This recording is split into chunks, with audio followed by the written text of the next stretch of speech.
Hello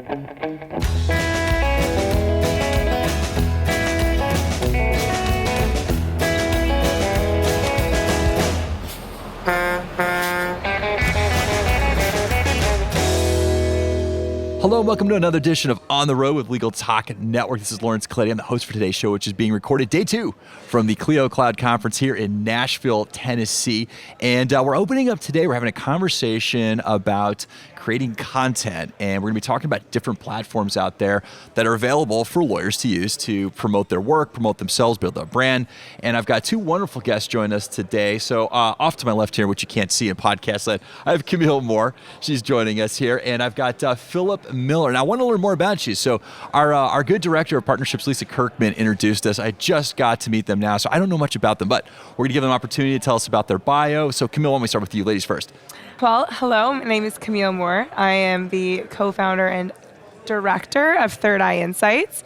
We are a strategic messaging agency that specializes in creating personal brands for lawyers. Excellent. So what's the difference between that, like maybe like a marketing firm or a PR firm, or is it all kind of the same soup? Great question. So we hate the word marketing. We think marketing is just, it's a weak term that's become too broad. Strong marketing is strategic messaging.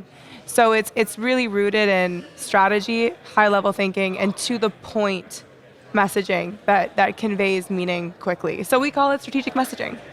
All right, how about yourself, Phillip? How are you associated here? I have a bit of a interesting background. I was an entrepreneur, then a hippie, then joined the military, and then got into some special forces units, ran the snipers.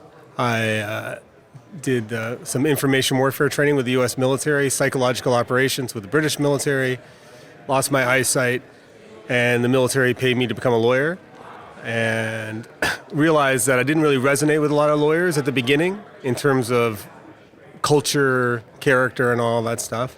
Went to a big firm. I was a prosecutor, went to a big firm, started my own firm, met Camille Moore. She wanted to be a lawyer. She interned, but then she took my good intentions and turned them into powerful messaging, and my law firm took off across Canada. And then I said, well, don't be a lawyer, I'll just partner with you on a marketing company, because together she knew all of the digital secrets, I had some strategic insight, and that's how I got into this business, and now I help lawyers enjoy their life a little bit more by being authentic. Oh, that's awesome. That's awesome. So you guys start a company together. Now you're helping lawyers. And so let's get into some of those digital strategies. And so why don't we start with, let's start with the social media platform. So here's the roadmap just for the listener out there. I'd like to go from social media platforms and separate discussion about blogging, some of the strengths and weaknesses there. And then maybe we could talk about video. I think there's a variety of ways to share video. But finally, and this is a 100% self-interest podcast, some of the strengths there. So why don't we open it up with social media and how you all recommend that lawyers engage those different platforms to help get their messaging out there? Let me start for the context, because when Camille was working to become a lawyer, but she saw how I was conducting myself, she came to me and said, look, you have to get this out there. And this was 10 years ago. Like, people have to get to know you. And how do they get to know you if it's just a magazine ad or a billboard? Yeah. Right? And then, so that's what she insisted, that I started creating content. And we were like the first in our area, but then people get to know you and through whatever social media channel works. And then it took off for my company's success. The question of how to nail social media and what platform is the best is difficult, because it's very unique to the individual, and it also depends on the situation. So we meet a lot of really great lawyers that are just overwhelmed with social media in general. And when you're starting from the beginning, I'd rather you focus on one platform and do it really well than try to accomplish or try to kind of tackle all of them. And that is often a sigh of relief, because and we'll talk about this more with video and especially with podcasts, they'd rather do nothing than do something because it's so overwhelming. So to break down the platforms, this is kind of a great rule of thumb that we use.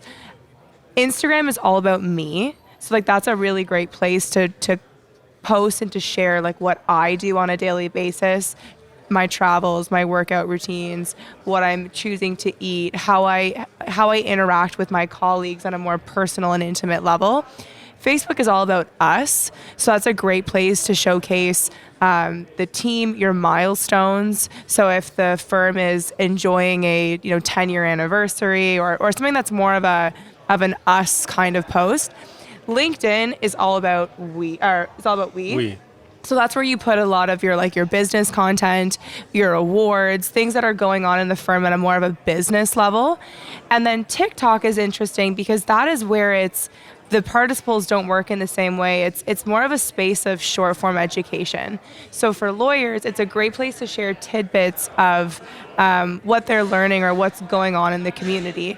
Now, video content, because TikTok has exploded and it's this unfiltered, raw approach to content has done so well, the other platforms are picking it up. So if Facebook, Instagram, or LinkedIn is more in line with your brand and with who you're trying to attract, utilizing video or podcasts on those platforms will do well. So marketing is messaging and messaging is the medium. So you just have to figure out what platform works and then decide what medium to share your message. I think the problem lawyers have is marketing companies are coming to them and saying, look, you need to do a little bit of everything. And so they're taking their 100% and they're doing 20% on one, 20% here, and none of them are really being done well, but there's a lot of activity. Right? And so you need to be able to find your foundation for building good, meaningful content and then having it expand. And I think podcasts, once you develop, we can talk about it later, but once you develop an ability to do interesting podcasts and you can put them in a video, now you can take clips and dominate TikTok, because that's where a lot of people are researching is on TikTok now and Instagram. Yeah. And one other just quick note to clarify, strong socials, or you will do very well on social media if it's authentic. And that's why that question, it sets most people up for failure when marketers answer it, because it's a way for them to sell more graphic design or the ability to outsource the content. Strong socials are engaging because they're real. And that's why podcasts and video do so well on social media. And it's something that we've dealt with in the growth of our own agency as well, as clients want every single post to be an ad. But then their socials don't do well and they can't understand why their socials aren't doing well. It's like having a TV show where you can't actually watch the content. It's just straight ads. Nobody wants to watch that. In social media, it's very much the same way, and they don't realize that this is where people have now placed their attention instead of on the TV. So you have to treat your content as if it is engaging. Mm-hmm. Right? And that's why the question of what social media platform is the best is whatever makes the most sense for you and whatever is engaging content. You just have to commit to producing content for that platform. No, I like what you're saying, because I think that resonates with what I've been seeing on some of our platforms. To the degree that we engage and have a conversation, I think there's just a lot more chatter. There's a lot more impressions. There's a lot more sharing.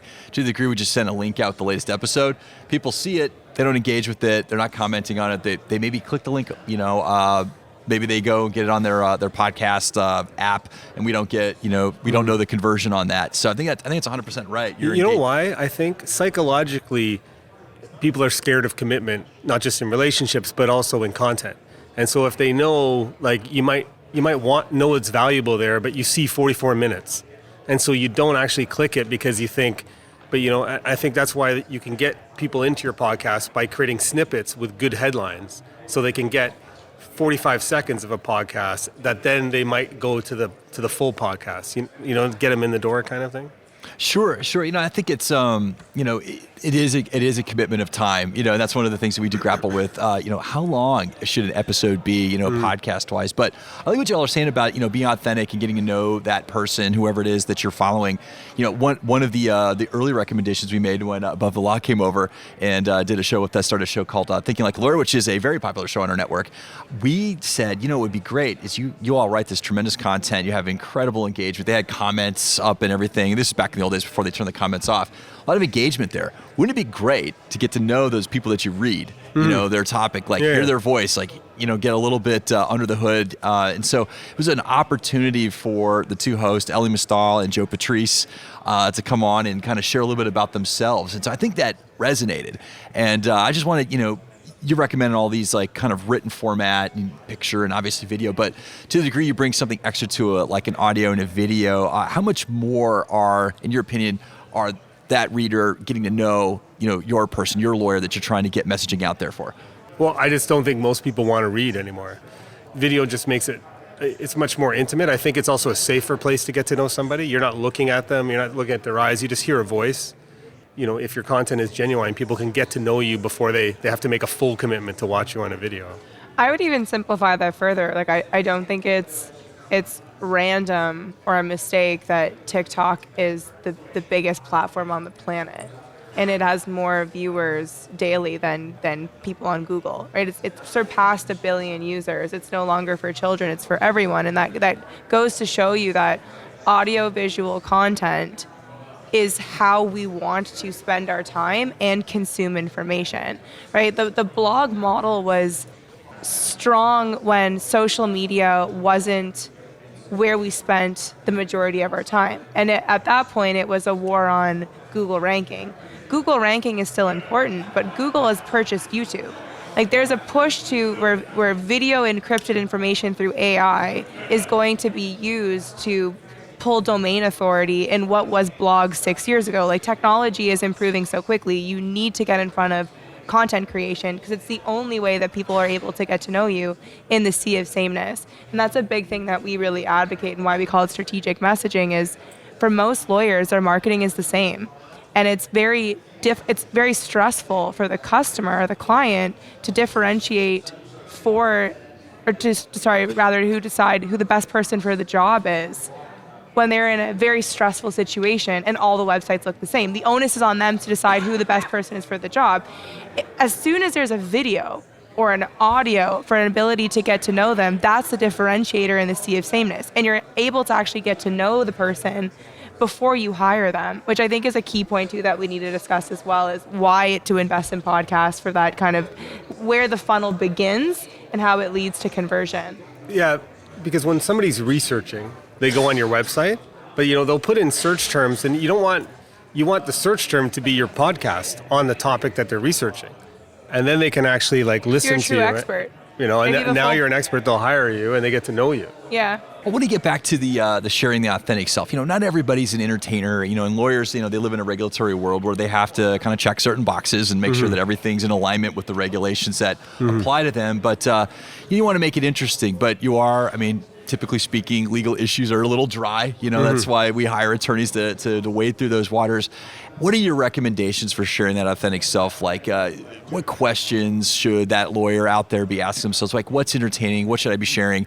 How do you get them to take what is dry, get out there, their messaging, and make it interesting, make it engaging, but also be authentic? Yeah. So I think the first point I say is they have to get over themselves. Right? They worked hard to get into school. They think they're smart, and they're actually scared of looking stupid, right? And so they want everything to be perfect. So they have to not take themselves too seriously, and find a way to communicate. Like, law, people say is boring, but it's actually not boring. We're dealing with the most important things in people's lives. There are personal stories of somebody having their house stolen from them by a bank, somebody being hurt in an accident, somebody's estate going wrong. There's powerful themes there that can be conveyed. You just have to get over yourself. I think the regulatory issue is a crutch. Oh, I can't say this. It's like saying it's giving them permission to not do anything or to not say anything interesting. And there's lots for us to say that's interesting. Just don't mention people's names. If I can jump in, I think there's two angles that I would like to take. The first is the way that we like to create brands around lawyers is that there is a person behind the degree. So you can have a brand that includes a podcast that can speak on things that just matter to you as an individual. And that's important for building a tribe, because there's a whole bunch of people that Phillip, for example, love because he was in the military and has a master's in culture and conflict. He has an educated opinion on the Ukraine crisis. And that is interesting to a lot of people. And the kind of tribe that he wants to build, and the person that wants to hire him and aligns with him respects his opinion on that, and his opinion on it rather, because when they're leaving his office, those are the sound bites that they're using to sell him to their family or to other people in the community. He's also a war hero. He's also this. He's also that. So those things speak to his credibility as also being a lawyer. The second piece is we also work with a lot of lawyers that don't want to share their personal life, or don't think, regardless of how great my argument is, agree with my perspective. In that box, it's going to be dry, and it doesn't have to have a listenership of comparable to Joe Rogan, but you are an expert on a topic that's searchable. So when you type in statute of limitation, New Mexico, workman's comp, if he has a podcast on that, he'll probably be the only podcast on that someone will give a 35-minute listen to, because it is such a high context, stressful point in their life. They will devote 35 minutes, and you are now the only expert on that topic. So there's two kind of ways of looking at it. There's conversion in a small niche space that you're an expert on, and then there's creating a brand outside of your legal practice to have a strong brand, because people buy brands. Well, we're just about out of time, but I want to leave a little space here for contact information. And so I think a lot of lawyers out there listening to, and are probably head swimming right now thinking about the messaging and what kind of image do they want to put out there. So help them out. Let's leave them some contact information. Camille, tell us about where our listeners can reach you. At thirdeyeinsights.ca. Check us out there. Leave us a message on our chatbot.